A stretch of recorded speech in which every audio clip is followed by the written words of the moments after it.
Southwest has reported its first quarter results for the 2023 calendar year, the company highlighting a net loss of US $159 million for the first quarter just gone. Southwest also said they recorded first quarter operating revenues of US $5.7 billion.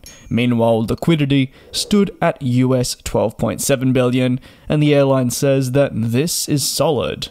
For the remainder of 2023, their outlook is positive regarding demand. Noticeably for Southwest, in March of 2023, they found that business travel bookings had actually recovered to pre-pandemic rates, which is fantastic news following so much uncertainty on just how quickly business travel would truly recover, many predicting that it would be the last, but unsure for each respective customer when it would fully return. For Southwest, aircraft deliveries have impacted them largely and will continue to hurt them if delays continue. They aren't the only airline and certainly won't be the last to be hit hard. Starlux recently noted their plans to fly to New York would be significantly affected as they were struggling to acquire additional Airbus A350s from Airbus on time. While in this situation it's Southwest we're talking about and problems related with Boeing, it doesn't just impact Boeing, it's also Airbus and their customers from right around the world, even like Starlux in Taiwan. Southwest is an all-Boeing customer, it must be said, therefore they're directly in the crossfire of any potential niggles that hit the American plane maker and the 737 family. With the 737 MAX back in the spotlight for the wrong reasons, following supply chain issues being identified, the airline expects now 70 737-8s will be delivered for the remainder of 2023. This is down 20 from its original forecast of 90. As the busy summer season approaches, Southwest says it wants to be well equipped with aircraft to meet the demand that is available. However, with continued delays in aircraft deliveries, meeting this demand may actually become more increasingly challenging than initially expected.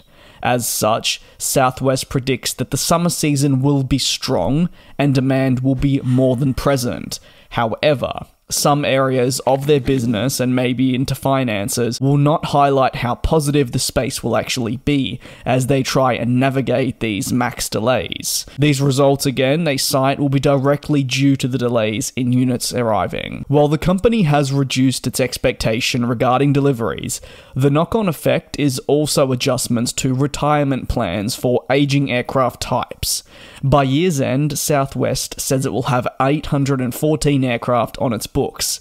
That's a lot, but it is in comparison to the previously forecasted 833. As always, with new aircraft incoming, old ones depart, and the benefits that the airline feel will gradually improve. But with the inability to do this because of delays to new equipment, it affects them ever so slightly. Given the fluidity of the situation and just the industry in general, as you know, things can change at the drop of a hat. This guidance on aircraft deliveries and much more could change depending on how programs progress in the months and quarters ahead. If, say, the MAX was to continue in a negative position with supply chains, this guidance could be lowered to 60 or fewer. But Southwest will be crossing their fingers that doesn't happen. If you have any thoughts, let me know down below in the comments. Thanks very much for your support across this past week on the channel. Lots more coverage to come over the weekend. And again, I'll always mention, feel free to check out djsaviation.net for stories that don't get their own videos but are equally as interesting from right around the world. Thanks for watching. I'll see you next time.